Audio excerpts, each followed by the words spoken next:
Thank you, everyone, for joining us today. As Arna was saying, I'm Mona Suhail, Deputy Executive Director for Trauma Healing Resource Center and part of the steering group of disability inclusion at Micah Global. So before we start talking about our topic, which is persons with disabilities in the workplace and how we want to make our organizations more inclusive, we start thinking of this topic because we were tackled inside out. We start talking about us as organization, then we were thinking of the next level on how we will help the community.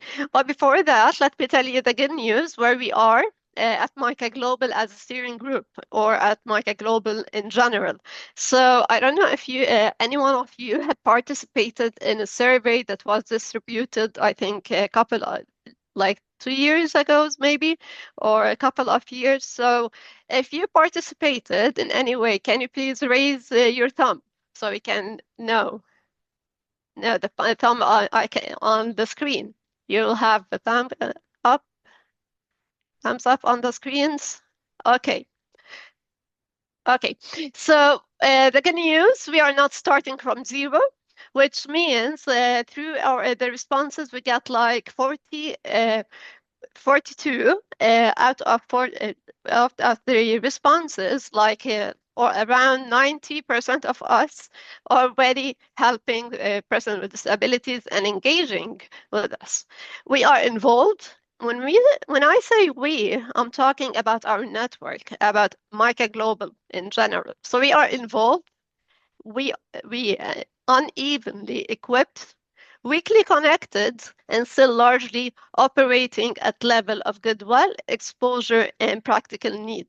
So we will talk more about that, but this is a main finding out of the survey. But there is engagement, but that means that we are still inconsistent and not connected and structured, and not structurally, but so basically, we divided it into two things. First, what the practitioners need. Lots of us say we need, and the highest need is network. We want network. We want other organizations to support us. We want to exchange our knowledge.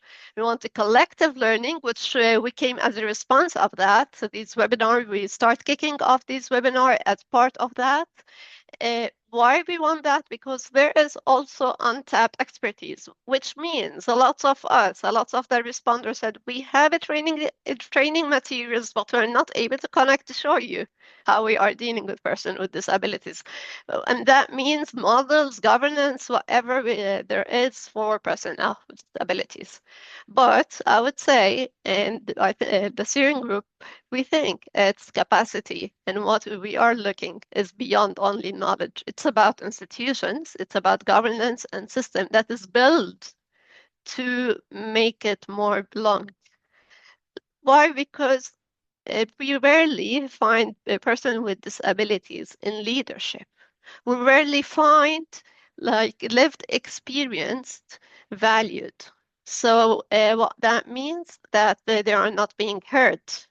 Mostly, persons with disabilities are being looked as an object of pity. And these findings didn't come out of me, it's come out of responses. So inclusion, we think, and we believe it's expand access, but access alone doesn't create belonging. Okay? So the main gap we are tackling today is not whether we engage, it's the question here is a root cause. It's how inclusion is structured and sustained. So allow me please to ask you to bring paper and pen with you. And when we talk about anything, I would highly value to be more reflective of your personal experience. Okay, so when we talk about how we engage, there's a spectrum. There is like levels of engagement. Some start with compliance, and then we say, yes, here we talk about policies and even imposed legals from the government, like you need to involve persons with disability with you. So So, okay, we address the issue. Okay, we have culture and they are here. Others say, okay, you're welcome. We can help you to reach what you want. We can help you with accommodation and access. Here we start seeing inclusion. So people fit into unchanged system. And then the higher part of it is belonging. Where we are saying belonging, there is a huge background of that in theology. But here we are taking and talking about belonging as participation, influence, and leadership. And that by itself would require transformation. So if we are saying, okay, we believe that, we know it as a Christian, of course, I would expect us, like as a Christian, we know the body of Christ, then it should be there, right? But what is holding us? Why we stop too early? Why we stop at accommodation too early? But why we think of physical disabilities as, okay, they are here, but we stop at that level and don't pursue other things. What I mean here, accommodation is not the destination. It is a floor to start your influence as a person with disability. And then we will move for to shaping. Why here, the other question, why belonging is not really activated in our organizations. So, accommodation makes space, but belonging requires building the organization around their presence for voice and leadership. So if we say, like, I'll take another question and just be like reflecting on these things. Why some are not reaching belonging stage? We set the stage. Most of us, we have accessibility, we have inclusion, we are there. But something is holding back for a person with disability to be influential. We are talking about structure barriers that start with the resigning, the hiring, advancements. So the structure itself is not being inclusive for them. Or another layer is a culture stigma. Here in our work, lots of us went to the work places and things like, I don't know if you can do this and you can do that. They start taking like our own decision and deciding like what I can do and what I can't, because they see like I can't walk enough. I can't walk very like a normal person. So then that means she can't go in the field. But no, I can do it. So some are labeled, some things are labeled on us. So here we're coming structure stigma, how we can break through, more awareness for in leadership, more of open conversation, not only one of the HR workshops. No, there should be like open conversation. Tokenism trap is what does it mean? It means like we are here just to like it's mostly a checkbox, and I got through some occasions where organization called me just because I'm a person with disability. They didn't ask anything else. Hello, are you disabled? Okay, we want you type. Do I fit to the position or not? So they're just making like checkbox. So the real decision, yes, it's good to have a person with disability, but the real decision making, it should be just thinking of their capacity as a normal person and their qualification. Do they fit, or you are bringing to them to just showing to others, oh, we have them. Another thing is, unfortunately, we face it a lot, is leadership blind spots. Building like leaders are not aware of the value of persons with disabilities. Mostly they think about as expenses. What we want, the accommodation, it costs a lot of expenses, but they don't take into consideration what value, what they are missing when we don't have person with disabilities. So how we can break through? Today we will talk more about building Mosaic leadership. So, and that's shape institutional decision. So we'll take like 5 minutes of interaction now. Just curious to ask what what reflects your organization most in these findings, what feels uncomfortable or incomplete, and how our organization can break through the barriers. And now maybe you can help us with the conversation, please. And we have like 3 minutes.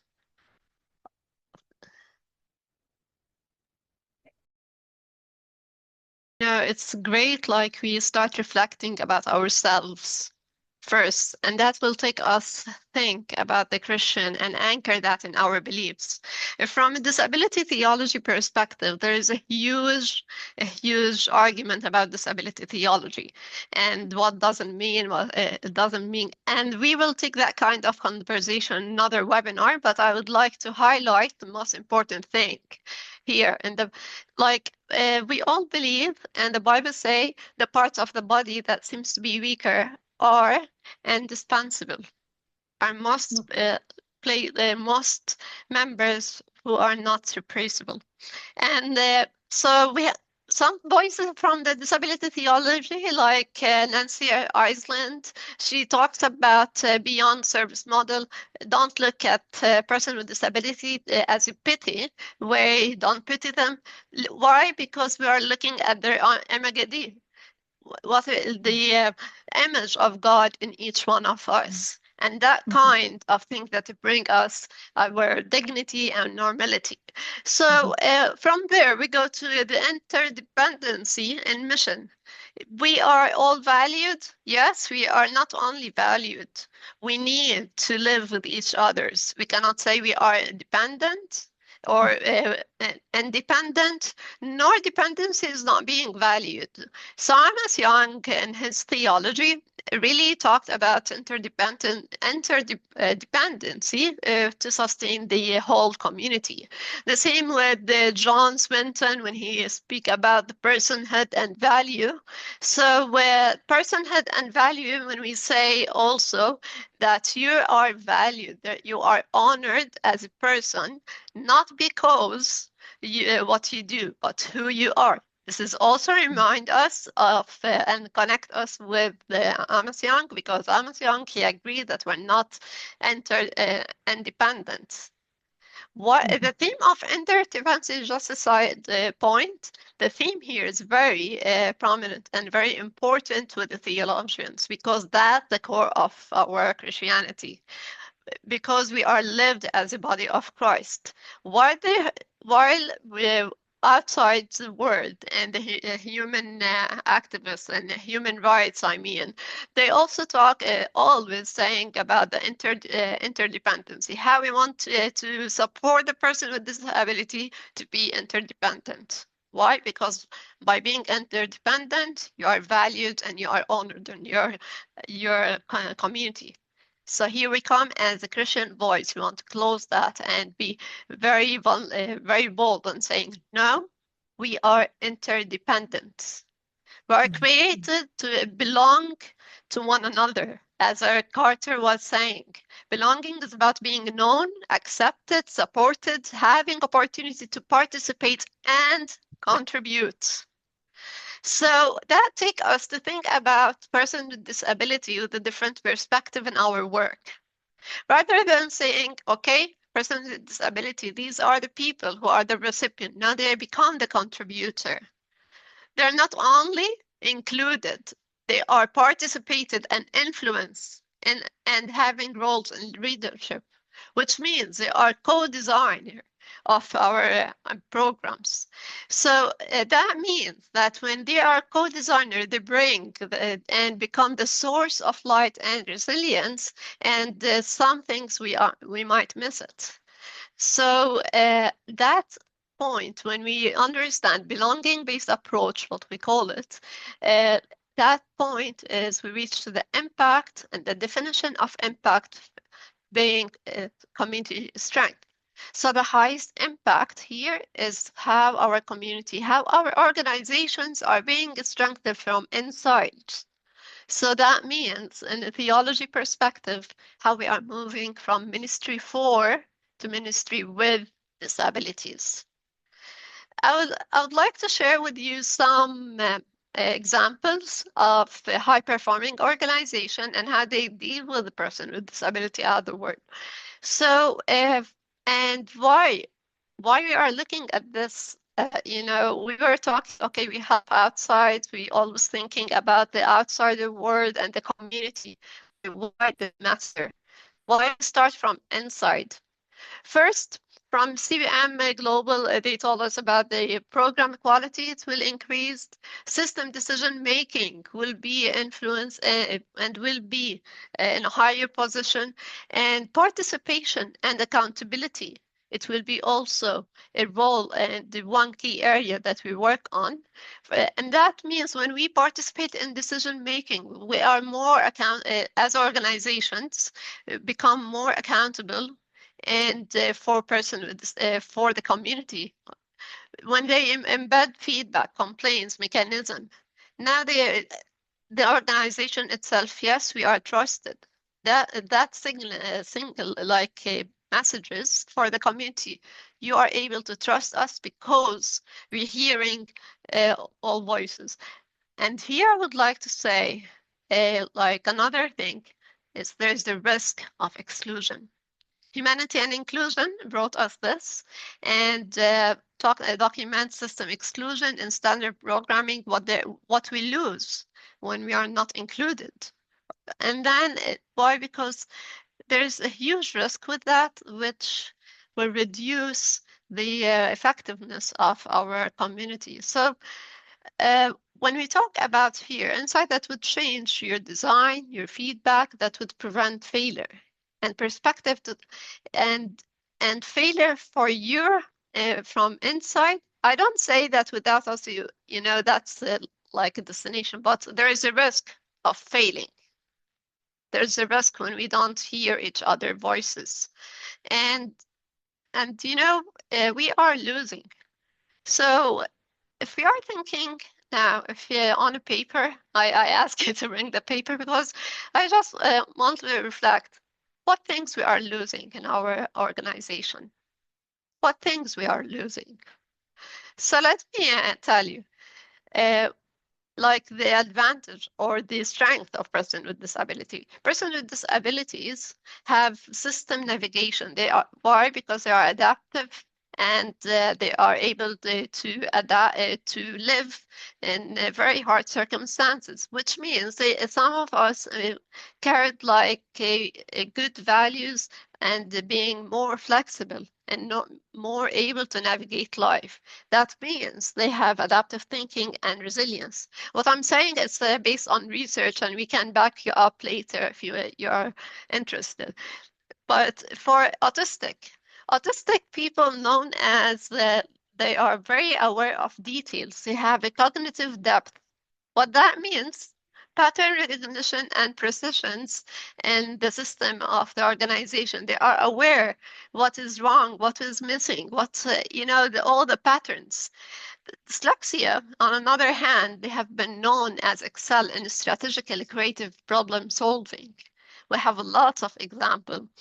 ADHD, person with ADHD, known as like system developer sometimes, as high responsive to crisis, because sometimes I myself an ADHD, and sometimes like, yes, I take the decision so fast, I can process it fast, so I respond easy. Some people, they misunderstood that as being impulsive. No, I reached the decision faster and I acted.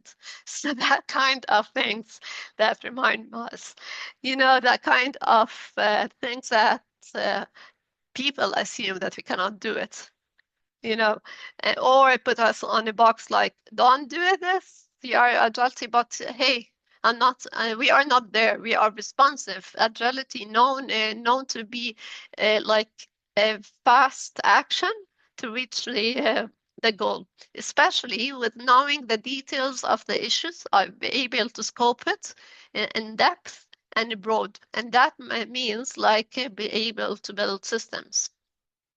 So that will take us to another thing which is, okay, we have our field talked about inclusion, and belonging, and lots of things happening there. But what is really missing?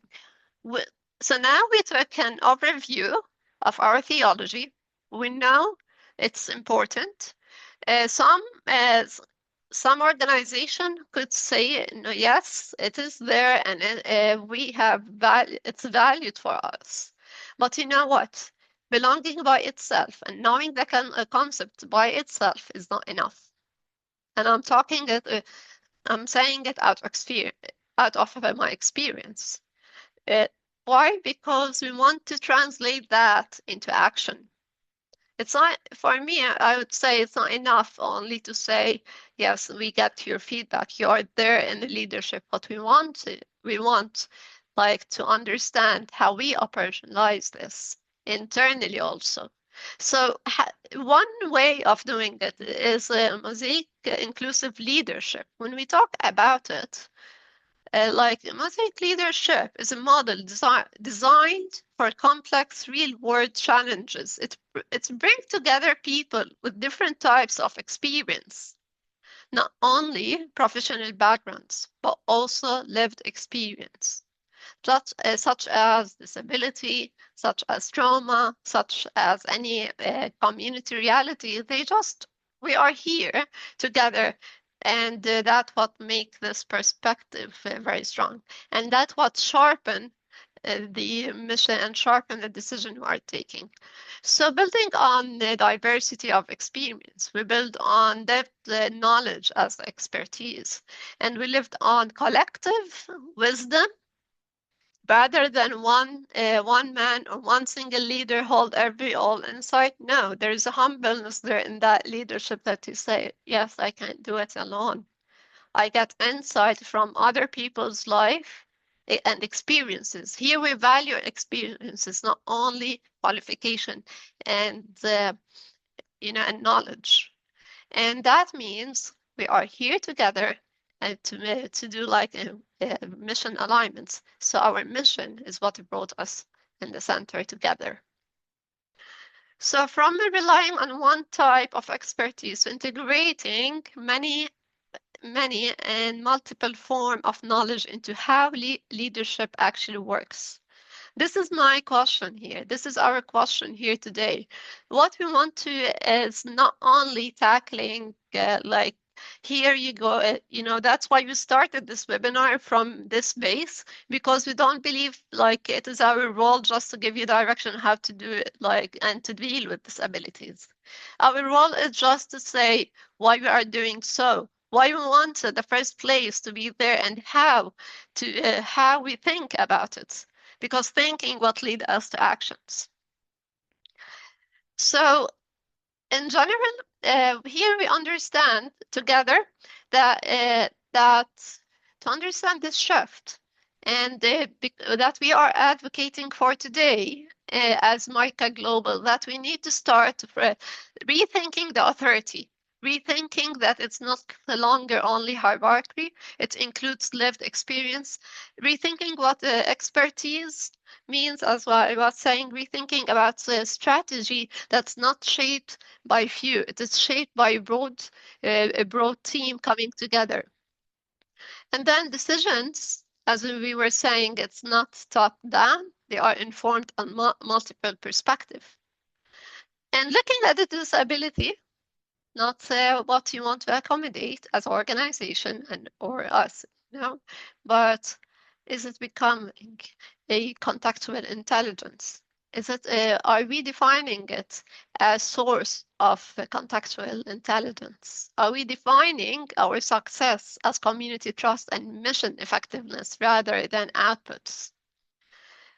So, that means that when we talk about leadership, Mosaic leadership, we focus on our mission effectiveness. And that's what you'll see it in the center, because that's what brings us all together. And I believe, and I think like what brought us together is believing it is a kingdom of God and how we want to be Jesus, or to tell people about God's love and bringing heaven on earth. And and that was one of the strengths and the strongest mission. And for us, and the higher goal for us to get to be together. So that means that mission, we don't only say that we reach 1, 2, 3, so people will come and and know God. No, we are saying, or are not. I'm sorry, we're not just counting our outputs, what we are doing, but we are counting why we are from the beginning, why we are here together. So the mission that is keep us focused, not how we are doing it. So, and that means we have that missions will include, and it is around different source of intelligence. We talked about neurodiverse thinking, new ways of processing for the organization and solving it. We talked about many lived experience who understand what the barriers means. Also, what makes this effective is contextual intelligence. What makes the mission effective is the professional credential and expertise, and also community culture and knowledge. So, Erna, if you can help us with facilitating this for 2 minutes, maybe just a quick reflections and insight if anyone have any questions. One thing I would like to emphasize here is Jesus as our Mosaic leader. How Jesus built his team from a master class, maybe we can say he mastered in diverse leadership. Like when we think about his disciples and how Jesus gathered different types of people. For example, fishermen, Peter, James, and John, they are fishermen. Matthew, a tax collector, is not accepted despite the profession of these days. Like they hate what he's doing, but no, he was in, and usually he used to be excluded from his as tax collectors. I think personally, I think they're not always welcomed. And we see Simon and the political sorry. So we see them like also they have like an ideas, ideological odds, and we see like a lots of conflict, but no, they were there. And on another circle, we see Jesus also, he was with the women, or they were first witness to the resurrection. And usually women at that era, it's not they are taking second class, or they're not honored. But Jesus, now he saw something very, and that touched me. Honestly, that really touched me when I was thinking about it. Like, yes, Jesus chose women to be his first witness. Mary, Joanna, Susanna, Jesus entrusted them with the most important announcement in history to those society said had no standing and leads. So if you think about it, I will leave this for you to reflect. I think that by itself it might take a lot of time with us, but I really encourage you to go back and think about this topic. So, when we want a real life example and thinking about Jesus, our real model. So I would like to share like a personal experience with you. As THRC MENA Trauma Healing Resource Center, we really value and we think that persons with disabilities at THRC are not recipients of work, they are the builders. Around 20% of our organizations have disability, physical, intellectual disabilities. They are all welcomed. So how we apply that? We value lived experience, and some of us, there are survivors of war, traumatic, and that affect their lives. And that give us a lot of insight when we plan, when we do our program design. Diverse leadership pipeline. When we talk about diverse leadership, we're talking about recruitment from the first stage. how we do onboarding advancement actively as intelligence strategy, not only quota measures, not only checkbox. We always say yes, we are inclusive, and we do the full scoring to the person with disability. Just you know what I feel personally, that's by itself is fair to the person in themselves. When you score them, when you evaluate them for their own expertise, for their own capacity, that gives them more confidence in themselves. And in the workplace, some people they take it on the opposite side. They think, you're a person with disability here, because we need because of government. And I heard it. It's heartbroken. So now we are thinking of that and bringing this on table with you where we are in our organization and in this. Where do you think about disability from first call to, when we recruit, when we think, when we say we need someone? That's all led to contextual intelligence in MENA. And here again, I'm using it because our region is conflict affected individual who have navigate exclusion, identify institutional blind spot, other miss.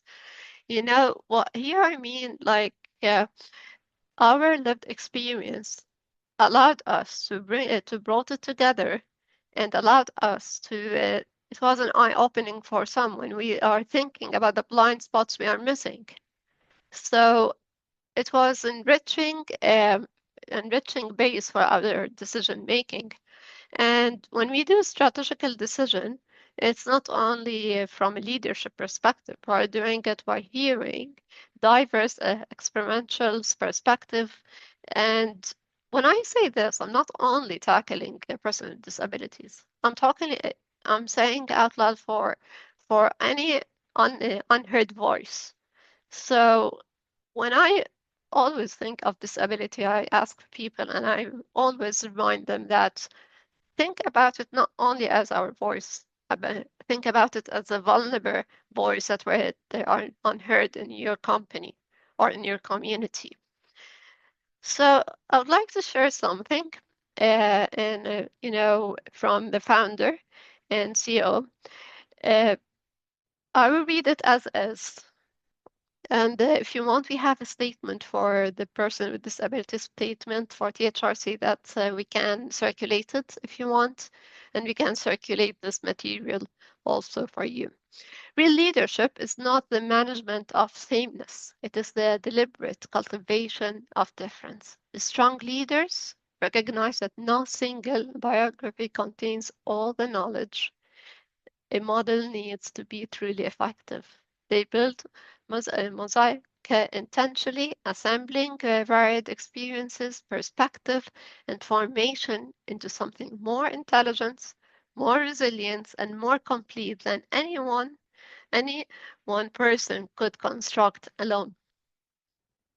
I have lived through years of war and trauma. I understand crisis, collapse, and the long, uneven work of rebuilding. That experience has shaped my leadership and formed a particular kind of resilience in me. But leadership maturity has required learning to distinguish between my own foundation and that of others. A person with disability who has lived through trauma doesn't carry a lesser strength. They carry differently structured one. Another person also from our team were saying their presence sharpen our program, challenge our assumption, and forces us to examine language, access, power, the devices we carry without realizing it. Lived experience is irreplaceable. So here we were thinking about, or I was thinking personally on it in this way. Our organization sometimes is defined as like there's assumptions, our KPIs is there, like evaluation is there. So we narrow that kind of assumptions that the people can fit in. Workplace built on narrow definition of ability, as I was saying before, and create unspoken limits. And so that people can, on how people can participate or who can participate itself. And these invisible limits don't only affect person with disability, as we were saying, they constrain creativity. They hold back being creative and learning, and hold back the growth of the whole organization. So when we are I was thinking of it as if it's a ceiling in an organization. We are putting like a ceiling. So there is a consumption, there is KPIs, and I will say, and I will share more about it. But what we are defining as professional is at the top of our ceiling.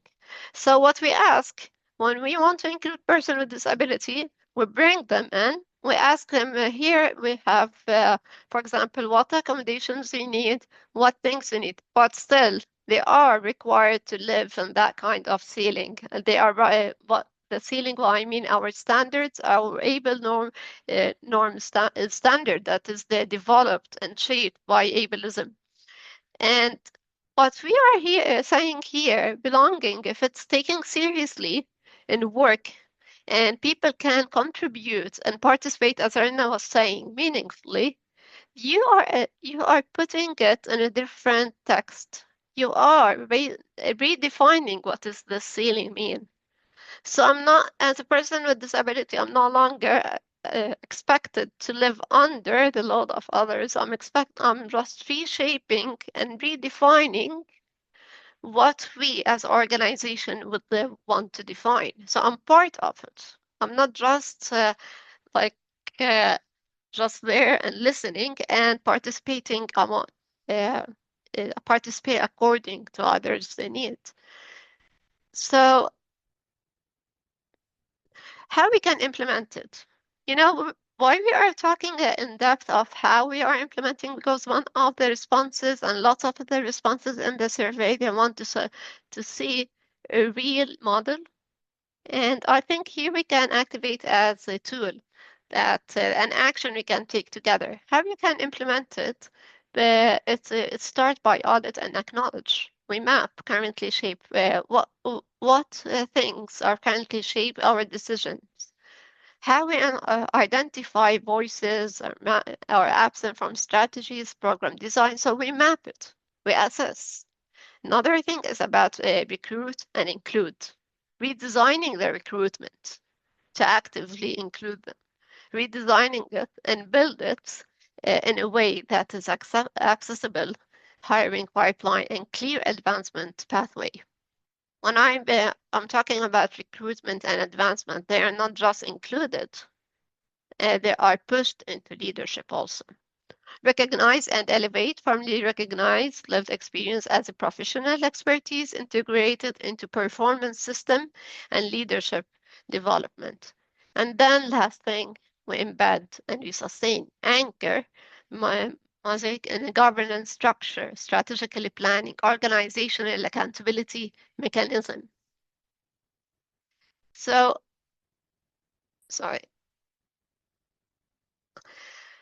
So all of that will take us to some commitments. But before that, I would like to share a personal experience. Erna, you asked me about it, if you would like to share. And it was, when I was thinking about it, it was deep. It was deep because I didn't think about it just in a workplace. I realized that, and that brought me to another level, like to think about how I was formed as MENA from the beginning. And I really thank God and praise Him for how things went in my life, because not everyone in our community had this privilege, I would say it. It is an environment where I grow professionally and personally, where I build resilience. I lived with physical disability, that it was a very rare condition. And I got through a lot of healing that we can talk about. But I saw God's hand. And I also have ADHD. And that by itself, it was, another layer of suffering. But what shaped my experience wasn't the disability itself, as I was saying. It was the environment around it. I grew up included in schools, in church, or was part of the community, not outsiders. I never felt like I'm outsider, but I felt that I'm here as part of it's a strange tension that happened. I'm here, part of the community, but I'm not fully belonging. What, although I was in a leadership positions, although I was there participating in many aspects of and holding many responsibility. However, there is some link inside of me saying, yeah, I'm not able to fully relate. It was aspect, it shaped how my identity. Uh, but I never, because I was living around people, I never defined myself by my disability. I realized that not when I was young, but through my advocacy work, where I saw clear pattern and difference between people who are living in institutions, grew up separated, and people who are living among the community. A lot of there's those who will grow in separation, where like this, although that was aimed to protect it, but they feel that and they cannot get out of the idea we are disabled, we need our right, we are to be included. Although, it's very strange uh, for me when we were talking about job, for example. A lot of them, they told me, Muna, we have job because we need to go. I fought for that job because I'm a person with disability. They should accept me, of course. But after she was accepted, she said, they didn't treat me well. They were talking about me in a way that you get that because you are disabled. That label they kept with them or kept them talking about several people around us, like it was very heavy on her. Over the time, exclusion didn't stay external. They start to internalize it. People lower expectation. They start questioning what's possible. At the beginning, I was thinking, I can maybe relate to my ADHD in this way. And then why? Because in the workplace, it was actually more challenging. And my physical disability was really, was there, but it wasn't the abstract. It was the ADHD that make it much harder for me and to fit or to grow. But because the system wasn't built to understand that, it wasn't built to understand how I function best. I experience a wide spectrum of organizations. Some those, as I was classifying, those who accommodate, make it accessible, and offered others who really work towards belonging and they want you to feel part of the team. They listen, supported, accommodate, they address communication, they offer even coaching, which I'm really thankful for it, and I grew professionally. I grew there. But the deeper issue didn't change. And the end of the day, I start thinking, or they defined my performance according to the fixed KPI. All built, as I was saying, all built according to what the normal, like how you act normally, how you communicate normally, how you do, they added the pressure, that added the real pressure and constant tension in me. I was growing, contributing, but was doing it under huge pressure. Now, even in an environment that I felt really there, really belonging, able to make decisions, I still carrying that ceiling weight that I was talking about.